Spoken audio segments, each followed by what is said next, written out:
আসছে। তখন আমি 3টার দিকে একটা মিটিং ছিল, তখন আমি বেরোলাম 2:50-এ। বেরোয় আমি যাব লাইব্রেরি বিল্ডিং এর পরের বিল্ডিং এ। তখন দেখি ওরা আমার দিকে ধেয়ে আসতেছে। তখন আমার যে স্টাফরা ছিল তারা আমাকে বললো কি যে করি যে স্যার আপনি ওদিকে যাই না, আপনি আইসিটি বিল্ডিং এর দিকে যান। তখন তারা আমাকে কর্ডন করে ওদিকে নিয়ে যেতে থাকলো। কিন্তু মারমুখো কিছু শিক্ষার্থী এবং বহিরাগত কিছু থাকতে পারে আমার মনে হলো, তারা কিন্তু আমাকে ঘেরাও করে ফেললো। আমি আর সামনে আগাতে পারতেছি না, এবং ওরা আমার যে স্টাফ আছে স্টাফদেরকে মারধর করা শুরু করলো। মানে বিভিন্নভাবে তাদেরকে এমনভাবে ঘুষি কিল প্লাস কি বলবো, তারা বিভিন্নভাবে জিনিস দিয়ে তাদেরকে মারধর করা শুরু করেছে। তো এবং খুব একটা চ্যালেঞ্জের মধ্যে আমি ওখানে আইসিটি বিল্ডিং এ গেলাম, যার ভিতরে ঢুকছি, তখন আবার এটা বিল্ডিং এর ভিতরে ওরা যাওয়া শুরু করেছে। তখন আমাদের ভিতরে স্টাফ ছিল, তারা গেটটা বন্ধ করেছে। তখন ওরা পরে করেছে কি আপনার গেটটা আবার নিজে এসে তালা লাগাই দিছে। তো যখন দেখলাম যে এরকম একটা অবস্থা, যে আপনার চিন্তা করা যায় না যে বিশ্ববিদ্যালয়ের শিক্ষকরা হেনস্থা হচ্ছে। আমার তো বিশ্ববিদ্যালয়ের দীর্ঘদিনের চাকরি, তাই না? এই সময়টায় আমি কোনোদিন ভাবিনি যে আমার শিক্ষার্থীরা, যাদের জন্য আমরা এত কিছু করে যাচ্ছি, যাদের জন্য আমরা নিবেদিত প্রাণ, এবং এই বিশ্ববিদ্যালয় হলো একটা আপনার শিক্ষার্থী বান্ধব বিশ্ববিদ্যালয়। এই শিক্ষার্থীদের জন্য আপনারা জানেন করোনাকালীন সময় আমরা কত কিছু করলাম। এই শিক্ষার্থীরা আমাদের উপরে এসে আক্রমণ করবে, ফিজিক্যালি অ্যাসল্ট করবে, এটা তো কোনো চিন্তারও বাইরে। তখন আমি বললাম যে তারা তো সবাই যেটা এখন যে তারা সীমার লঙ্ঘন করে নাই, শুধু তারা সীমা ছাড়াই গেছে, এবং তারা কিন্তু সুস্থ না কিন্তু মানসিকভাবে। সেজন্য আমি তখন আপনার পুলিশকে আসতে বললাম, যে তাকেও বললাম যে আপনারা কিন্তু কোনো ধরনের অ্যাকশনে যাবেন না, কিছু না, তারা যেন আপনার অ্যাটলিস্ট ভয়টা পায়, তারা যেন নিজেরা আপনি এখান থেকে সরে যায়, তারা আমাকে এখান থেকে বেরোতে দিবে না, ওইরকম অবস্থা। তো শেষ পর্যন্ত যেটা হলো যে আমরা এরপরে অনেক ওনারা আমাদের শিক্ষকরা 200 শিক্ষক ছিল, বারবার ওদের সাথে কথা বলতে যায়, ওরা কোনো কথাই বলে না শিক্ষকদের সাথে, শুধু স্লোগান দিয়ে যাচ্ছে, স্লোগান দিয়ে যাচ্ছে, স্লোগান দিয়ে যাচ্ছে, অনেক আপনার এরকম। তো শেষ পর্যন্ত আমাদের শিক্ষক সমিতির সভাপতি মহোদয়, ট্রেজারার, আমরা এর ভিতরে আমি তো উপরে, ওনারা তো ওখানে যেতে পারে না, তালা দিয়ে রাখছে। তখন করছি কি আপনার আমরা আলাপ করে আমরা ডিসাইড করলাম, যেহেতু যে প্রভুস ম্যাডাম আছেন তার সাথে কথা বললাম, স্যার আমি এই অবস্থার কোনো দায়িত্ব পালন করতে চাই না, কারণ আমি অসুস্থ মানুষ, আমি আসলে এই পরিবেশে আমি আর কাজ করব না। তো তারপরে আমরা ডিসাইড করলাম, এবং একজন আমাদের সিনিয়র প্রফেসরকে আমরা ডিসাইড করলাম ওনাকে দিব এই জায়গায়, খুবই আপনার বিখ্যাত একজন অধ্যাপক।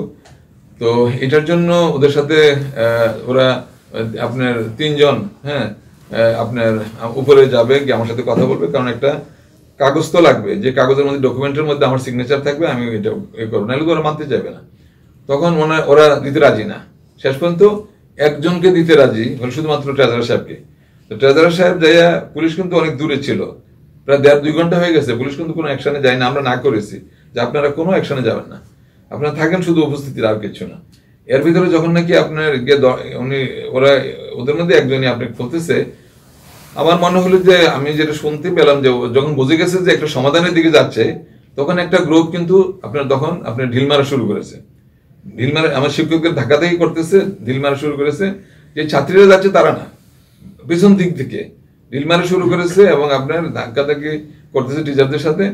ওই সময়টার মধ্যে তখন কিন্তু যেমন পুলিশকেও ঢিল মারতেছে, তখন পুলিশ তখন শেষ পর্যন্ত পুলিশ কিন্তু তখন আপনার যে গ্রেনেড আছে, কি জানি আছে বলে না, এটা যে সাউন্ড গ্রেনেড হয়তো মেরেছে।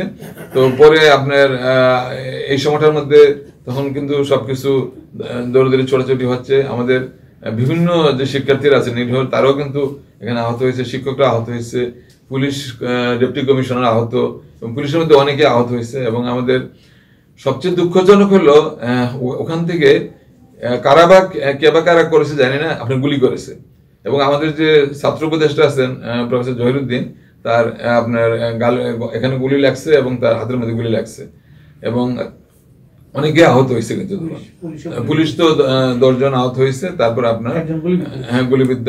তো এটা একটা আশ্চর্য ব্যাপার, এই অবস্থার মধ্যে যেখানে একটা ট্রিফলিং একটা ব্যাপার ছিল, এখানে যে ওরা আগে থেকে প্রস্তুতি নেওয়া, ইট পাটকেল ঢিল মারবে, তারপর আমি গুলি করবে, এটা কোনো আশা করা যায় না। কিন্তু এত সুন্দর একটা বিশ্ববিদ্যালয়, যেখানে আপনার আমরা সবাই মিলে এত সুন্দরভাবে বিশ্ববিদ্যালয়টা পরিচালনা করতেছি, শিক্ষার্থীদের সমস্ত সমস্যার সমাধান করে দিচ্ছি, ওই জায়গার ভিতরে তো আপনার এটা তো কোনোভাবে এক্সপেক্টেড না। এই বিশ্ববিদ্যালয়ে এরকম একটা ছোট্ট ব্যাপার নিয়ে গত 4 বছরে যেন কোনো ধরনের ঘটনা ঘটেনি, এই একটা ছোট্ট জিনিস নিয়ে, একটা হলের ছোট্ট একটা বিষয় নিয়ে ওই জিনিসটা আপনার এইভাবে ফ্লেয়ার আপ করে এ পর্যায়ে নিয়ে গেছে। তো আজকে আমরা সিন্ডিকেটে একটা স্পেশাল, আমরা চেয়েছিলাম যে অন্য একটা মিটিং করব একাডেমিক কাউন্সিলের 4টার সময়, এটা তো করতে পারলাম না। করে আমরা ক্লাস পরীক্ষা, যেহেতু করোনা সংক্রমণ অনেক বেড়ে যাচ্ছে, আমাদের বিশ্ববিদ্যালয়ে অনেকে আক্রান্ত হয়ে যাচ্ছে এবং আপনারা জানেন সারা দেশে প্রায় 15%-এর বেশি আক্রান্ত এই মুহূর্তে। তো আমরা একটা সিদ্ধান্ত নিব ভাবছি কি করা যায়। একাডেমিক কাউন্সিল ছাড়া সিদ্ধান্ত নেওয়া যায় না ক্লাস পরীক্ষার ব্যাপারে, কিন্তু ওইটা আমরা করতে পারিনি। তারপর আমরা এর আগে সিদ্ধান্ত নিয়েছিলাম যে আমরা আপনার সিন্ডিকেটের একটা স্পেশাল মিটিং করব।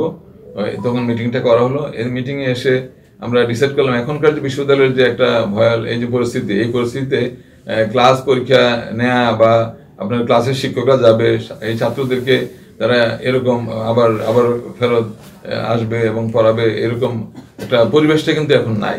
সেজন্য আমরা সিদ্ধান্ত নিয়েছি যে আপনার আপাতত অনির্দিষ্টকালের জন্য আমরা বলবো যে আপনার আমাদের ক্লাস এবং পরীক্ষা আপনার বন্ধ থাকবে এবং আপনার ওই যে আগামীকাল দুপুর 12টার মধ্যে শিক্ষার্থীদেরকে হলটা ভ্যাকেট করে দিতে হবে। কারণ আমরা চাই অবস্থা স্বাভাবিক হয়ে আসলে তখন আমরা আবার আপনাদেরকে জানিয়ে, সবকে জানিয়ে আবার নতুন করে আমাদের শিক্ষা কার্যক্রম শুরু করব।